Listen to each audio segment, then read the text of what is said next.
جب کھانے کی میز پر ان کی نظر کوکا کولا پر پڑی تو بیوی پر برس پڑے۔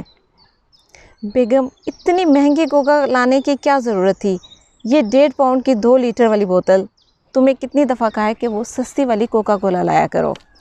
وہ 2 لیٹر کی کوکا کولا 17 پینی کی آتی ہے، اور اب تو انہوں نے اسپیشل آفر بھی لگا دی ہے 13 پینی۔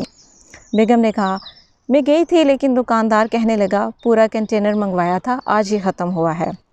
اسٹور میں بھی تو پڑی ہوئی تھی، وہ نکال لیتی، وہ تو کب کی خراب ہو چکی ہے، اور اس کی تہ میں چینی صاف نظر آتی ہے اور اوپر کالا پانی۔ ارے بیوقوف، اس کو شیک کر کے پیا جا سکتا ہے، یہ چیزیں جب تک کھلے نا خراب نہیں ہوتی۔ ارے ہاں، یاد آیا، حاتم کدھر ہے اور باطن بھی نظر نہیں آ رہا؟ وہ دونوں عشاء کی نماز پڑھنے گئے ہیں۔ وہ کھانا کب کھائیں گے؟ دونوں کہہ رہے تھے کہ ہم لوگ یا تو ڈنر کر لیں گے یا فش اینڈ چپس کھا لیں گے۔ بیگم، تمہیں کتنی دفعہ کہا ہے ان باتوں کا خیال رکھا کرو، یہ فضول خرچی ہے، گھر میں ہر چیز موجود ہے، آٹا، چینی، حتیٰ کہ کوک بھی۔ اچھا اب چھوڑیں بھی، اتنی بھی کیا بچت کرنی۔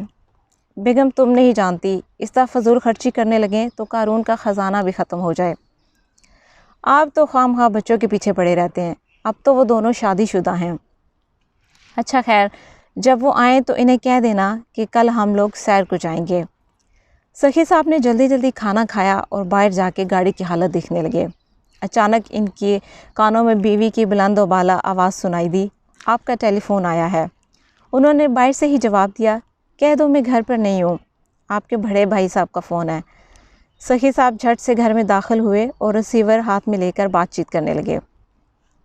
ان کی عادت تھی کہ اگر کوئی دوسرا شخص فون کرے تو لمبی بات کیا کرتے تھے، کیونکہ وہ جانتے تھے کہ ان کا بل نہیں آئے گا۔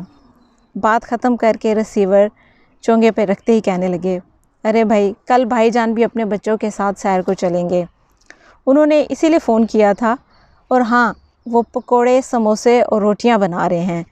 تم بھی ایسا کرو، پراٹھے اور اس کے ساتھ کوئی اور چیز بنا لو، فنگر چپس اور شامی کباب ضرور بنانا۔ اتنا کچھ ہو کہ اگر دوپہر میں ہم لوگوں کو بھوک لگے تو پیٹ بھر کے کھا سکیں، جو بچ جائے گا وہ ہم لوگ شام کو کھا لیں گے۔ تمہیں تو پتہ ہے راستے میں کھانے پینے کی چیزیں کتنی مہنگی ہوتی ہیں۔ ایک بڑا کارٹن 2 لیٹر والی پانی کی بوتلوں کا بھی رکھ لینا۔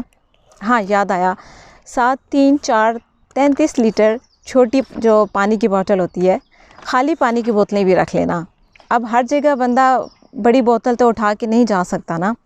اب میں چلتا ہوں، باطن اور حاتم جب آئیں تو انہیں کہنا تیار رہیں۔ ان سے کہنا ایسے کپڑے پہن کے نہ جائیں جو کہ استری کرنے پڑیں، تمہیں تو پتہ ہے استری سے بجلی کا کتنا نقصان ہوتا ہے، میٹر بہت تیز گھومتا ہے اور خواہ مخواہ بل میں بھی اضافہ ہوتا ہے۔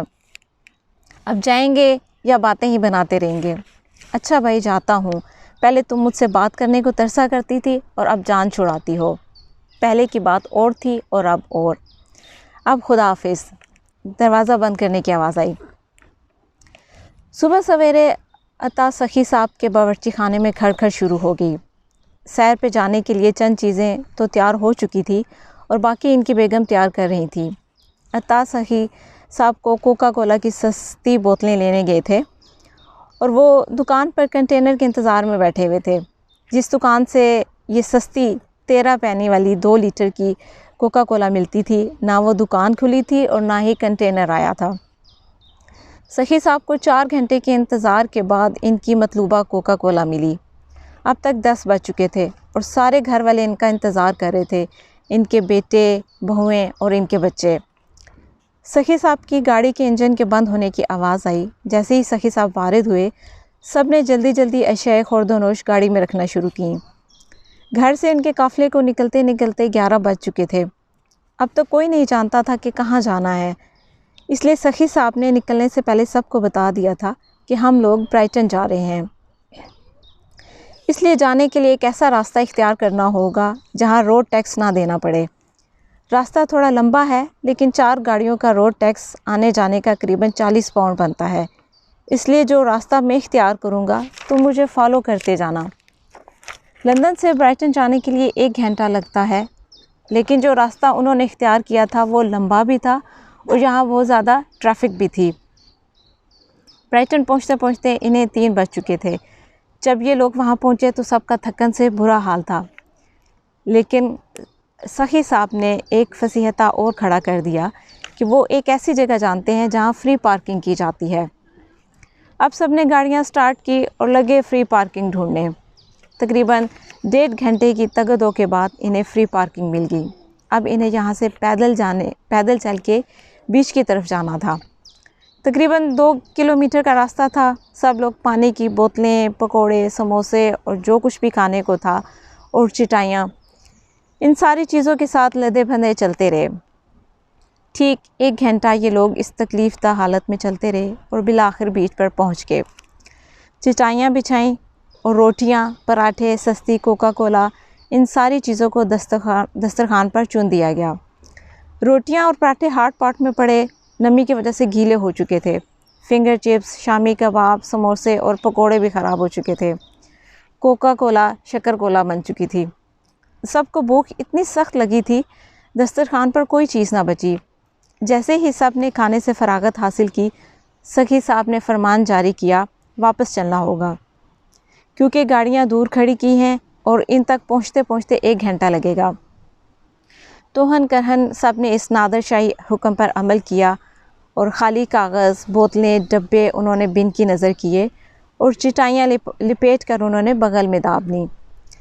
اس طرح یہ قافلہ دوبارہ گاڑیوں کی طرف روانہ ہوا۔ جیسے ہی گاڑیوں کے پاس پہنچے، سب نے خدا کا شکر ادا کیا کیونکہ اب یہ لوگ 1.5 گھنٹے میں پہنچے تھے۔ گاڑیاں سٹارٹ کی اور گھر کی راہ لی۔ جب گھر پہنچے تو رات کے 11 بج چکے تھے۔ باطن اور حاتم اپنی بیوی بچوں کے ساتھ اپنے گھر کو ہو لیے اور عطا سخی کے بھائی جان بھی اپنے بچوں کے ہمراہ اپنے گھر کو ہو لیے۔